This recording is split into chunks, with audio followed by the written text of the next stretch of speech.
할렐루야. 세상의 모든 유혹을 이기시고 예배 자리를 사수하신 성도님들을 주님의 이름으로 환영하고 축복합니다. 성령님의 도우심으로 말씀을 들으면 깨닫는 지혜로 또 기도하는 데 있어서는 응답받는 은혜로 충만하시기를 주님의 이름으로 축원합니다. 우리가 쓰는 단어 중에 단골이라는 말이 있습니다. 아마 단골이라는 이 단어를 싫어하는 분들은 없을 거예요.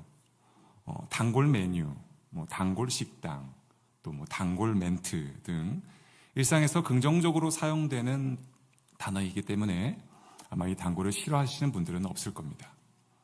그런데 이 단어가 때때로 부정적으로 사용되는 경우가 있는데 바로 우리가 세운 계획이 반복적으로 실패를 경험하게 될 때 이 단골이라는 말이 부정적으로 사용됩니다.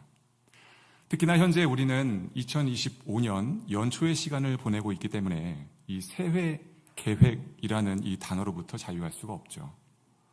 여러분의 새해 계획은 안녕하십니까? 어쩌면 여러분에게도 매년 단골로 등장하는 새해 계획이 있는지도 모르겠습니다. 며칠 전 의도치 않게 웹서칭하는 가운데 새해 계획에 대한 설문조사에 관한 기사를 읽게 되었습니다. 그 기사에는 다음과 같은 표들이 첨부되어 있었어요. 한번 띄워주시겠습니까? 이 기사를 읽으면서 두 가지 상반된 감정을 느낄 수 있었습니다. 하나는 나만 이 모양 이 꼴이 아니구나 하는 감정을 들었고, 또 하나는 이번엔 저 20% 안에 들어봐야 하겠다라는 감정을 느낄 수 있었어요. 여러분은 이 설문조사 결과에 어떠한 감정을 느끼십니까? 한편 여기 이렇게 제시된 표를 둘러보면서 새삼 절감하게 되었던 것이 하나 있었는데, 많은 사람들이 건강에 대한 지대한 관심을 가지고 있구나라는 사실을 확인할 수가 있었어요. 표를 보면은 잘 보이시는지 모르겠지만 1위에는 다이어트가 있고 2위에는 운동이 있습니다. 그리고 3위는 자기개발, 그리고 4위가 외국어 공부, 5위가 몇 권의 책을 읽기, 이렇게 되어 있어요. 이것은 1위부터 2위까지는 육적인 건강으로 우리가 이해할 수가 있고, 이 3위부터 5위까지는 어떤 건강으로 우리가 이해할 수 있을까? 지적인 건강, 그렇죠? 그렇게 추구한다는 점에서 이 단골 새해 계획이 건강에 치중되어 있다는 사실을 확인할 수가 있었습니다. 그렇다면 여러분은 어떠합니까? 이 설문조사 결과로부터 얼마만큼 자유로우십니까? 물론 대부분 이 새해 계획이 80%가량이 석 달 내에 실패를 경험하게 된다라는 결과 앞에서 불행 중 다행이다라는 생각을 가질 수도 있을 것 같아요. 그러나 우리의 목표는 어디여야 합니까? 80%가 아니라 그 나머지 20%에 두어야 하겠죠. 바라기는 올해 저와 여러분은 긍정적인 의미로 이 새해 계획에 단골을 끊어낼 수 있는 기쁨과 감격이 넘쳐나기를 간절히 소망합니다. 자, 그러면 이 새해 건강을 위해 우리가 어떠한 결단을 내릴 수 있을까? 고민할 필요도 없죠. 건강하기 위해서는 무엇을 해야 합니까? 운동을 해야 합니다. 그러나 말이 쉽지 이 바쁜 현대 사회에서 운동을 위해 시간을 내는 것은 쉬운 일입니까? 쉽지 않아요. 너무나 어려운 일입니다. 그래서 많은 분들이 어떠한 결정을 내리냐, 이 돈과 시간으로부터 자유한 홈트레이닝, 집에서 할 수 있는 이 홈트레이닝을 선호하게 되죠. 그러나 그 다짐이 얼마 가지 못해서 실패를 경험하게 된다는 것, 우리는 경험을 통해서 너무나 잘 알고 있습니다. 그래서 최종적으로 우리는 어떠한 것을 결정을 내리냐, 적지 않은 비용을 투자해서 개인 PT를 등록하게 됩니다. 저도 개인적으로 좀 진지하게 생각 중에 있어요. 좀 운동 좀 해야 되겠다. 헬스장에 가보신 분들은 아마 아시겠지만 그곳에 가면은 좋든 싫든 이제 전문 트레이너의 가르침을 받을 수밖에 없어요. 그리고 그 수많은 가르침들 가운데 도저히 이해할 수 없는 가르침 하나를 만나게 되는데, 그것은 바로 근육의 자극을 느껴야 한다라는 이 가르침입니다. 여러분 들어보셨죠? 근육의 자극을 느껴야 돼요. 이를 쉽게 단순히 표현하면 근육통이라고 할 수 있습니다. 알다시피 이 느낌은 말로 설명할 수가 없어요. 직접 운동을 통해서 체득해야만 몸으로 직접 경험해야만 이해할 수가 있습니다. 트레이너가 자꾸 이렇게 자극을 해요. 회원님, 여기 자극 오시죠? 오시죠? 자꾸 눌러봅니다. 찔러봐요. 그러면서 이 자극을 반드시 기억해야 합니다. 라고 얘기를 하죠. 그런데 운동을 시작한 지 얼마 되지 않은 사람들 중에는 그 자극을 싫어하는 경우도 있어요. 그리고 두려워하는 사람들도 있습니다. 이러다 다치는 것이 아닐까. 그저 가벼운 조깅 정도만 그것으로 만족하는 분들이 대부분이죠. 하지만 우리는 알고 있습니다. 그렇게 해서는 몸에 아무런 그렇다 할 변화를 느낄 수 없다라는 것을 알고 있어요. 사랑하는 성도 여러분, 제가 이렇게 설교 초반부에 이 단골 새해 계획과 어떤 건강과 운동에 대해서 장황하게 말씀을 드리는 이유가 무엇일까요? 이 논리는 우리의 성도, 우리 성도의 영혼의 건강 관리에도 그대로 적용될 수 있기 때문입니다. 사실 이번에 이렇게 의도치 않게 이 단골 새해 계획의 이 설문조사 기사를 확인하게 되었고, 또 나름 자신의 건강을 위해서 새해 계획을 세워서 지켜나가기로 다짐하는 시간을 가질 수가 있었어요. 너무나 감사한 일이죠. 그런데 문득 그 순간 제 내리에 박히듯이 날아온 어떤 날카로운 물음이 하나 있었는데, 너의 영혼의 건강 상태는 어떠하냐? 너는 그만큼 네 육신의 건강을 생각하는 것만큼 너의 영혼의 건강 상태도 그렇게 염려하고 있는가? 라는 물음이었습니다. 그 물음 앞에 저는 부끄러울 수밖에 없었어요. 성도는 12월 31일 이 송구 영신을 기점으로 하나님 앞에 영혼의 다이어트를 시작합니다. 그리고 영혼의 운동을 결심하고 또 영혼의 개발을 하기로 주님 앞에 약속을 드리죠. 그렇게 힘차게 달려가요. 그런데 결과는 지금 우리가 살펴본 그 표처럼 그 결과처럼 동일합니다. 작심삼일이 되든지 3달을 채 버티지 못하죠. 올해 우리 개포교회의 표어가 우리는 뭐예요? 깊이 있게 나아간다라는 표어를 가지고 달려가고 있어요. 어떻게 여러분 아직 감당할 만 하십니까? 아니면 이미 지치셨습니까? 앞서 잠깐 언급했듯이 근육이 성장하려면 그 근육에 반드시 자극이 느껴져야만 합니다. 이 원리는 영혼의 근육에도 그대로 적용되어진다라는 거예요. 자, 그러면 이 영혼의 자극은 어떠한 방식을 통해서 주어지는 것일까라는 궁금증을 우리가 갖게 됩니다. 그 해답을 우리는 히브리서 4장 12절에서 확인하게 되는데, 우리 함께 한번 읽어보겠습니다. 하나님의 말씀은 살아있고 활력이 있어 좌우의 날선 어떤 것보다 외리하여 혼과 영과 및 관절과 골수를 찔러 쪼개기까지 하며 또 마음의 생각과 뜻을 판단하나니 했습니다. 그렇습니다. 무엇을 통해서 자극이 주어집니까? 하나님의 말씀을 통해서 주어진다라는 거예요. 그러므로 올 한 해 말씀을 듣는 중에 우리는 깊이 있게 나아간다, 비움, 채움, 키움 이라는 이 말이 들려질 때마다 반복해, 왜 자꾸 지루하게 똑같은 말을 반복할까?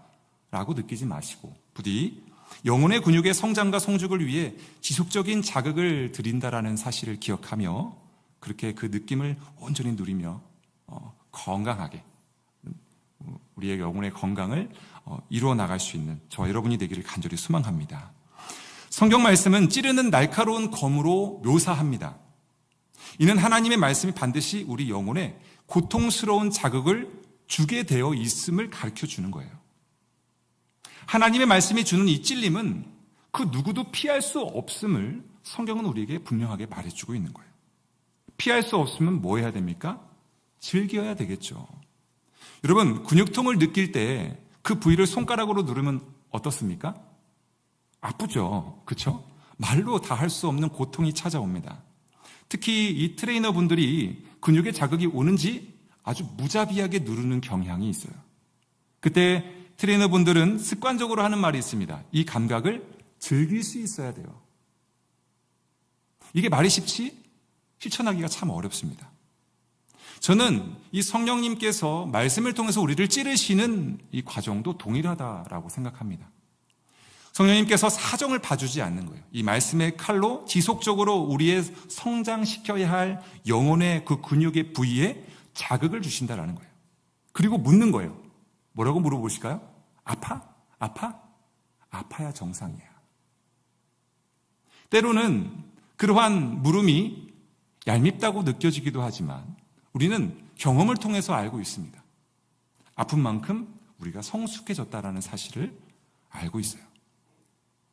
그러므로 중요한 것은 성령님께서 말씀의 검으로 우리를 찔러 오실 때에 우리가 그 자극을 어떻게 대하는가가 중요하다라는 거예요. 어떤 사람은 이 자극이 오자마자 겁을 한가득 집어먹고 즉시 그 운동을 멈추게 됩니다. 그 자리를 떠나게 돼요. 그리고 그 자극을 잠깐 느꼈던 것으로 만족합니다. 반면에 어떤 사람은 자극이 오면 그 감각을 잊어버리지 않기 위해서 지속적으로 그 자리에 머물며 운동을 반복하게 되죠. 우리는 이 두 사람의 운동의 결과가 어떻게 나타날지를 쉽게 예상할 수가 있어요. 그렇다면 현재 우리 영혼의 근육 상태는 어떠한가 점검해 봐야 되겠죠. 혹시 영적 운동을 시작한 지 오래되었음에도 불구하고 이 영적 근육이 영혼의 근육이 붙어있지 않는다면, 더 쉽게 표현하면 신앙생활을 오래 했음에도 불구하고 여러분의 삶에 아무런 변화가 없다면 한번 진지하게 우리 영혼의 건강 상태를 점검해 보아야 하는 거예요. 이는 마치 우리가 헬스장에 가면은 등록하신 지 참 오래된 것 같은데 몸으로 운동은 하지 않고 입만 운동하시는 분들을 만날 때가 있어요. 그렇죠? 이분들은 운동 후에 샤워도 할 필요가 없습니다. 왜요? 뭘 흘리지 않았기 때문에? 땀을 흘리지 않았기 때문에. 그러나 성경의 가르침은 무엇입니까? 땀을 흘려야만 결실을 맺을 수 있다. 얻을 수 있다. 라고 가르쳐주고 경고합니다. 그러므로 만약 우리의 삶에 열매가 없다면 우리는 영혼의 트레이닝을 게으리 하고 있음을 스스로 증명하는 거예요. 영혼이 아니라 말로 그 영혼의 트레이닝을 하고 있음을 스스로 증명한다라는 거예요. 그러므로 오늘 이 밤 우리 영혼의 트레이너인 이 성령님께서 우리에게 반드시 질문할 거예요. 내 영혼의 근육에 자극이 느껴지니? 여러분, 이 주님의 이 물음에 무엇이라 대답하시겠습니까? 바라기는 주님께서 만족하실 만한, 미소 지을 만한 그런 멋진 답변을 드릴 수 있는 저와 여러분이 되기를 간절히 소망합니다. 네, 날마다 일용한 근육의 통을 시달리고 있습니다. 그 자극을 느끼고 있어요. 라고 주님께 말씀을 드릴 수 있기를 간절히 소망합니다. 자, 그러면 우리가 이렇게 날마다 이 근육통을 느껴야 하는 부위는 구체적으로 어디를 의미하는 것일까? 감사하게도 이 오늘 본문은 그 궁금증의 해답을 우리에게 제시해주고 있어요. 결론부터 이야기하자면 우리 인생의 롤 모델이신 예수님을 닮아가는 것, 그것이 바로 우리의 영혼의 근육을 성장시키는 그러한 정답임을 우리에게 말해주고 있습니다. 일반적으로 우리가 운동을 결심하게 되는 계기가 무엇입니까? 어떤 닮아가고 싶은 롤 모델을 발견하게 되는 경우가 원인이 되기도 하죠. 이는 우리의 영혼의 운동도 마찬가지라고 생각합니다. 우리 영혼의 완벽한 롤 모델이신 예수님을 목표로 삼을 때 우리는 그 어떠한 근육통이 찾아온다 할지라도 이 영혼의 운동을 지속할 수 있는 동기부여를 제공받을 수 있게 되는 거예요. 자, 그러면 예수님을 닮기 위해 우리의 영혼은 도대체 어떤 부위의 자극을 느껴야 하는 것일까? 오늘 본문을 보면서 한번 하나하나 살펴보기를 소망합니다. 자, 첫 번째, 언어의 자극을 느껴야 한다라는 거예요. 5절에 보면은 이렇게 기록하고 있습니다. 너희 안에 이 마음을 품으라. 곧 그리스도 예수의 마음이니 했습니다. 여러분 좀 이상하지 않습니까? 지금 제가 언어의 자극을 느껴야 한다라고 말씀을 드렸는데 뭘 품으래요? 마음을 품으라라고 얘기를 하고 있기 때문이죠. 그러나 예수님께서 이 마음과 언어의 관계가 매우 밀접함을 이미 우리에게 가르쳐 주셨어요. 그 내용이 마태복음 15장 18절에 기록되어 있는데 제가 읽어드리겠습니다. 입에서 나오는 것들은 마음에서 나오나니 이것이야말로 사람을 더럽게 하느니라 라는 거예요. 그러므로 예수님께서는 우리의 입에서 나오는 언어들이 전부 이 마음에서 나오는 것임을 분명하게 가르쳐 주었다라는 거예요. 이런 말이 있어요. 언어는 신앙의 깊이를 나타내는 중요한 지표가 된다. 다시 한번 말씀드리겠습니다. 언어는 신앙의 깊이를 나타내는 중요한 지표가 된다. 저는 이 말에 전적으로 동의를 합니다. 우리의 신앙의 그 깊이, 우리 마음에 무엇이 담겨져 있는지는 이 말, 우리가 무엇을 어떠한 단어와 어떠한 언어를 사용하는지에 판가름 난다라는 거예요. 달려있다. 우리가 사용하는 언어의 급이 만약에 떨어진다면 우리의 신앙도 저급하다라는 것을 스스로 증명하는 거예요.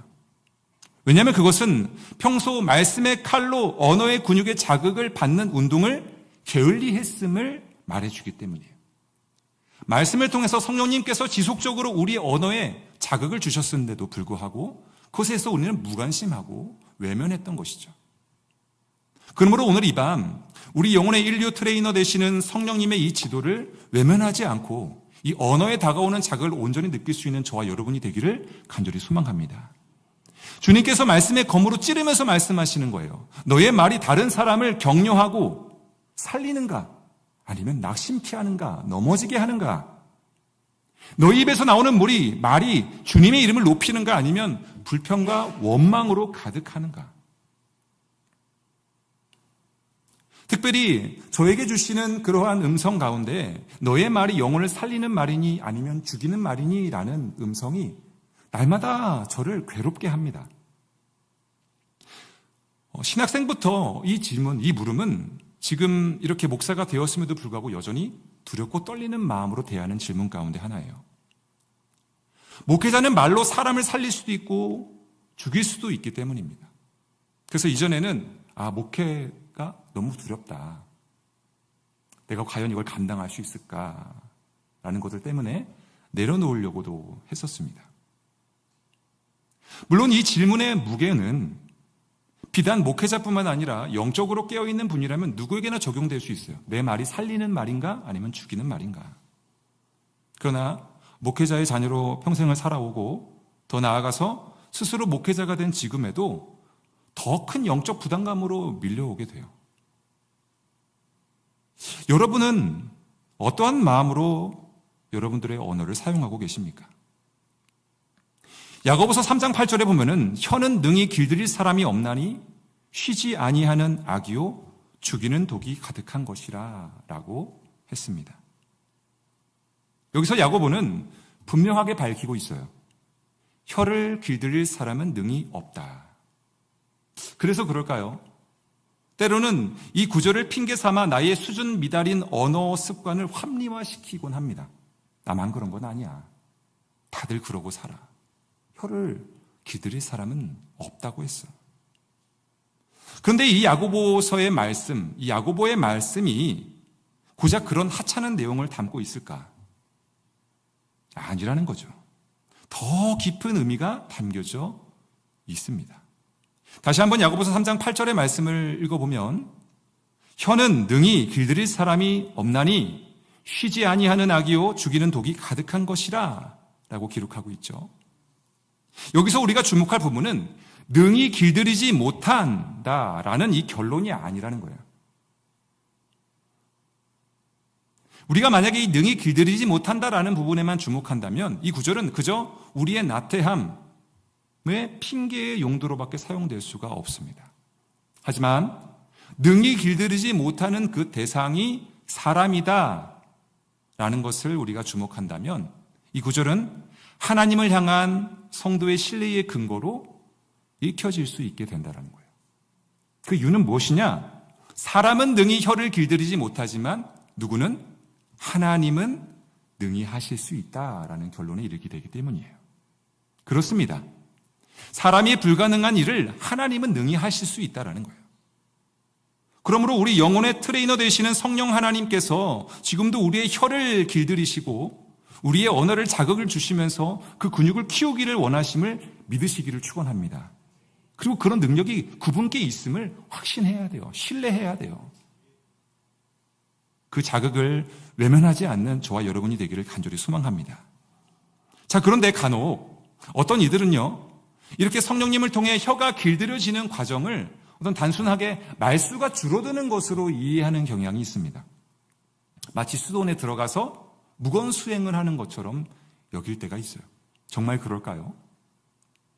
결코 그렇지 않습니다.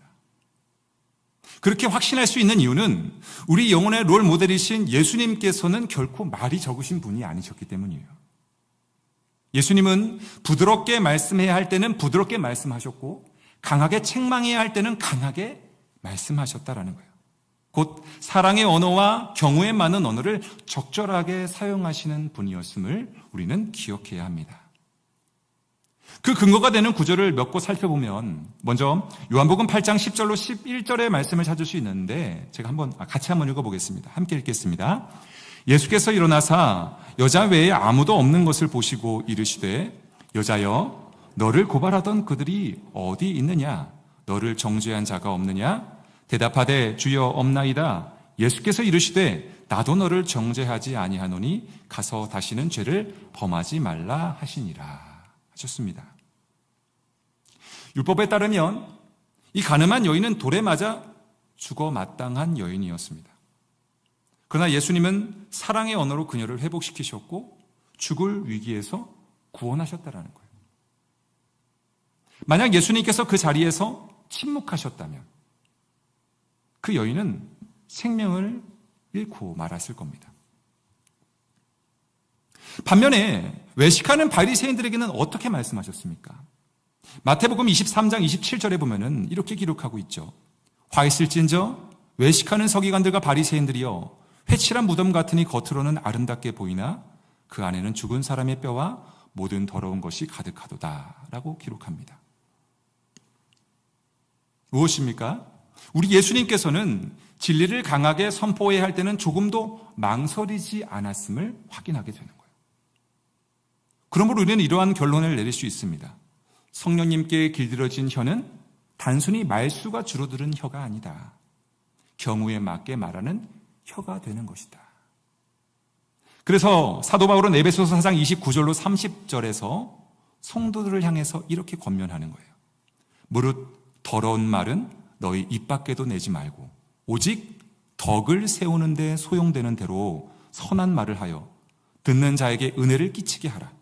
하나님의 성령을 근심하게 하지 말라. 그 안에서 너희가 구원의 날까지 인치심을 받았느니라. 아멘. 더러운 말을 너희 입 밖에도 내지 말라라고 끝난 게 아니고 오직 덕을 세우는 데 소용되는 대로 선한 말을 해라. 은혜를 끼쳐라. 그렇게 함으로 성령을 근심하게 하지 말라.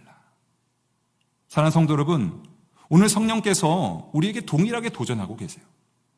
성령께서 우리의 혀를 길들이시고 다스리시도록 맡겨드릴 수 있는 저와 여러분의 얘기를 간절히 소망합니다. 혹시 언어의 자극이 느껴지십니까? 감사함으로 말의 양을 줄이는 것이 아니라 말의 질을 바꿀 수 있는 저와 여러분이 되기를 간절히 소망합니다. 주님을 닮아가는 거예요. 주님처럼 경우에 맞는 말, 은혜를 끼치는 말, 선한 말들을 할 수 있는 그렇게 살리는 말을 하는 저와 여러분 되기를 간절히 소망합니다. 두 번째, 행실의 자극이 느껴져야 합니다. 6절로 7절까지의 말씀을 다시 한번 읽어보겠습니다. 그는 근본 하나님의 본체시나 하나님과 동등됨을 취할 것으로 여기지 아니하시고 오히려 자기를 비워 종의 형체를 가지사 사람들과 같이 되셨고 했습니다. 여기서 우리가 주목해야 하는 것은 예수님의 거침없는 실행력입니다. 예수님은요, 말하는 것으로 만족하지 않으셨다라는 거예요. 말하는 대로 실천에 옮기셨다라는 겁니다. 여러분, 올해 제가 성경 100독을 하려고 합니다. 웃으시죠? 그렇죠? 반응할 가치도 없어요. 말도 안 되는 목표니까 불가능합니다. 말은 누구나 할 수 있다라는 거예요. 그러나 오늘 본문에서 예수님은 그렇지 않으셨다라는 거예요. 스스로 근본 하나님의 본체시나 하나님의 동등됨을 취할 것을 불편하게 여겼다? 어찌할까 고민했다? 그 정도가 아니라는 겁니다. 아니하시고 오히려 자기를 비워 종의 형체를 가지사 사람들과 같이 되셨다라고 기록하는 거예요. 행실은 말보다 더 분명한 신앙의 증거가 되는 것이죠. 우리가 흔히 사용하는 신앙이라는 말 뒤에 수많은 단어들을 연결할 수 있어요. 예를 들면 신앙 고백, 신앙 훈련, 신앙 성장, 신앙 교육, 신앙 적용, 등등을 연결할 수 있어요. 근데 그 수많은 표현 중에 단연 은뜸이 되는 표현을 하나 저보고 꼽으라면 저는 조금도 주저함 없이 신앙 생활이라는 이 단어를 선택할 겁니다. 왜냐하면 이 신앙은 살아내는 것이기 때문이에요. 믿음은 삶으로 증명하는 거예요. 그런데 정작 우리의 행실은 어떠합니까? 번번이 세상과 타협하고 개인에게 익숙한 방식에 안주하기를 즐겨하고 있다는 거예요. 교회에서는 작은 예수처럼 보이지만 교회 밖에서는 세상 사람들과 별반 다르지 않은 모습. 아니 오히려 더 악하다면 이는 우리의 행실에 그 어떠한 영혼의 자극도 주어지지 않고 있었음을 스스로 증명하는 거죠. 현재 여러분의 일상의 행실은 어떻게 평가를 받고 있습니까? 교회 안에서, 세상에서도 예수님을 닮아가고 계십니까? 2025년 무슨 띠입니까? 뱀띠죠. 뱀처럼 지혜로워야 되지 뱀처럼 간사하면 큰일 나는 거예요. 뱀처럼 지혜로운 2025년 예수님의 실행력을 닮아갈 수 있는 저와 여러분이 되기를 간절히 소망합니다. 예수님을 닮아가야 돼요. 그분의 실행력, 행동, 그분의 삶을 닮아가는 거예요. 자, 세 번째, 무엇을 닮아가야 할까요? 마음과 생각의 자극을 느낄 수 있어야 돼요. 8절에 보면은 이렇게 기록하고 있습니다. 오늘 보면 마지막 구절이죠. 사람의 모양으로 나타나사 자기를 낮추시고 죽기까지 복종하셨으니 곧 십자가에 죽으심이라 했습니다. 여기서 우리는 예수님의 마음과 생각이 어떠하셨는가를 확인하게 됩니다. 예수님은 말을 넘어서 행실로 그 사람의 몸으로 이 땅에 오신 것만으로 만족하지 않으셨어요. 더 나아가서 무슨 일을 행하셨는가? 십자가에 죽기까지 자신을 철저히 낮추셨다.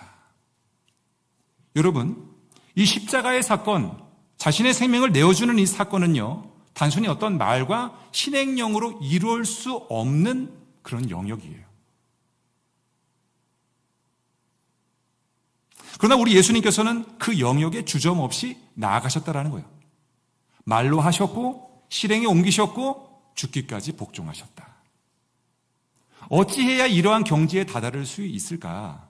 이것은 마음과 생각이 함께 동반되었기 때문이에요. 마음과 생각에서 우리의 모든 말과 행실이 나오게 되어 있는 겁니다. 그러면 우리는 평소 우리의 마음과 생각을 단련하는 일을 게을리해서는 안 돼요. 내가 지금 어떠한 생각을 가지고 있는가, 어떠한 마음을 품고 있는가.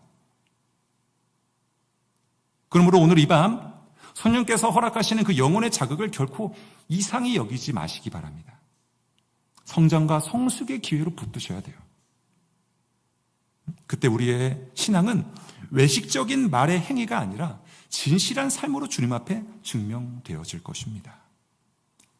로마서 12장 2절에 보면은 이렇게 기록하고 있습니다. 너희는 이 세대를 본받지 말고 오직 마음을 새롭게 함으로 변화를 받아 하나님의 선하시고 기뻐하시고 온전하신 뜻이 무엇인지 분별하도록 하라. 아멘. 그렇습니다. 마음과 생각의 변화가 선행되어야 한다는 거예요. 우리의 삶은 마음과 생각에서 비롯되어진다라고 성경은 기속적으로 가르치고 있는 거예요. 그 거룩한 마음과 은혜로운 생각을 복되게 간직할 수 있는 저 여러분이 되기를 간절히 소망합니다. 그리고 그렇게 하면 그 마음과 생각은 고스란히 여러분의 삶 속에 드러나게 되는 거예요. 오늘 이 밤 성령께서 찌르심이 고통스러울 수 있어요. 불편할 수 있습니다. 피하고 싶을 수도 있어요. 그러나 피할 수 없으면 즐겨야 돼요. 그 근육통을 지나야만 성장과 성숙이 뒤따르게 됨을 기억하시기 바랍니다. 그 고난 너머에 있는 영광을 바라볼 수 있어야 돼요. 오늘 말씀을 맺겠습니다. 이번에 설교를 준비하면서 심사언행이라는 표현을 깊이 묵상할 수 있었어요. 우리가 일반적으로 어떻게 사용하죠? 언행심사라고 표현을 하죠. 그런데 심사언행이라는 표현을 좀 묵상할 수 있었어요. 성경의 가르침은 언행심사보다는 심사언행에 더 가깝겠구나라는 생각을 했기 때문입니다. 우리의 마음과 생각에서 비롯된 것들이 말과 행동으로 드러나게 되는 거구나. 운동을 하다 보면은 비정상적으로 몇몇 부위의 근육만 발달된 사람들을 만날 때가 있죠. 어떤 분들은 나는 팔 운동만 해야지 하다 보니까 오른쪽 팔만 이렇게 근육이 울그락불그락하고 왼쪽은 아주 빈약한 모습. 상체만 봤을 때는 아주 보디빌더처럼 보이는데 하체는 너무나 빼빼 마른 모습.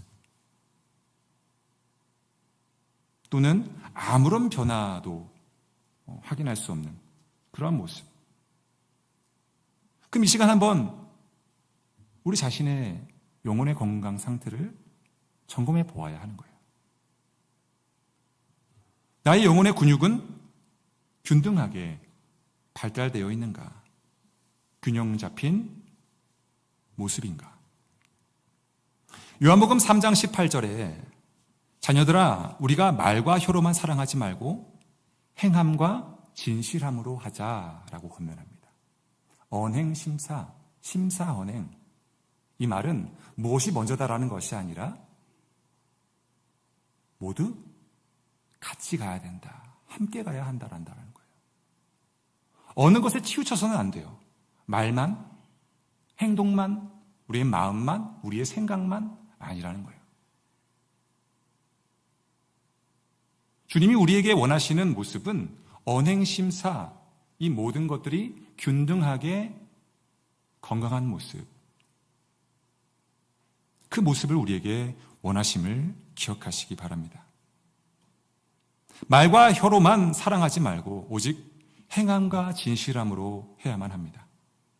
진실한 마음과 생각에서 우러나오는 선한 말과 선한 행실을 보일 수 있는 저와 여러분이 되기를 간절히 소망합니다. 오늘 우리는 2025년 연초를 지나면서 영적 건강 상태를 점검해 볼 수 있었습니다. 여러분은 오늘 말씀을 통해 성령님께서 어떠한 찔림과 자극을 허락하셨습니까? 언어이십니까? 아니면 행실입니까? 아니면 여러분의 마음과 생각입니까? 아니면 전부입니까? 그 자극을 충분히 느끼시기 바랍니다. 근육통이 있다는 것은 성장과 성숙이 반드시 뒤따르게 된다라는 아주 반가운 소식이에요. 반가운 사인인 거예요. 십자가 없는 부활이 없듯 고통이 없이는 얻는 것도 없는 거예요.